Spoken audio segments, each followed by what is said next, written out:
Sumqayıt şəhəri Şəhidlər Xiyabanında Azərbaycan ordusunun müddətdən artıq hərbi qulluqçusu şəhid Rəhimli Orxan Elxanoğlunun doğum günü münasibətilə tədbir keçirildi. Əvvəlcə Sumqayıt şəhərində yerləşən Şəhidlər Xiyabanında şəhidin məzarı ziyarət olundu, gül dəstələri qoyuldu. Tədbir iştirakçıları torpaqlarımızı bütövlüyü uğrunda canından keçmiş vətən oğullarının xatirəsini bir dəqiqəlik sükutla yad etdilər.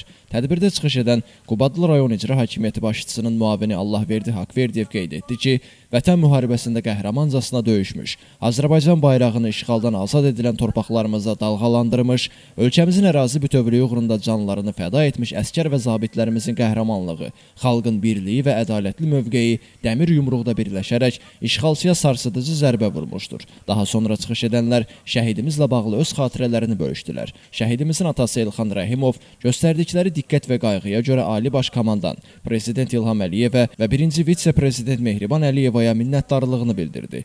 Tədbirdə vətənpərvərlik mövzusunda və şəhidlərimizin ruhuna həsr olunmuş şeirlər səsləndirildi, mahnılar ifa olundu. Qubadlı rayonunun Qiyaslı kəndində anadan olan Rəhimli Orxan Elxanoğlu 1992-ci il 20 iyun tarixində Sumqayıt şəhərində anadan olmuşdur. 2014-cü ildən en sayılı hərbi hissədə müddətdən artıq həqiqi hərbi xidmət vəzifəsində çalışmışdı. Aprel döyüşlərində iştirak etmişdi. İkinci Qarabağ müharibəsində Füzuli, Cəbrayıl, Hadrut, Zəngilan, Qubadlı, Kəlbəcər və Laçının azad olunmasında iştirak etmişdir. Azərbaycan Respublikası Prezidentinin müvafiq sərəncamı ilə göstərdiyi şücaətə görə Laçın və Füzuli rayonlarının azad olunmasına görə medalları ilə təltif olunmuşdur. 28 iyun 2021-ci il tarixində Laçın rayon ərazisində xidməti vəzifəsini yerinə yetirərkən KAMAZ markalı hərbi yük avtomobilinin qəzaya uğraması nəticəsində Azərbaycan ordusunun müddətdən artıq həqiqi hərbi xidmət, hərbi qulluqçusu Rəhimli Orxan Elxanoğlu, həmçinin Zeynalov Coşqun Çingizoğlu şəhid olmuşdur. Sumqayıt şəhər Şəhidlər Xiyabanında dəfn olunmuşlar.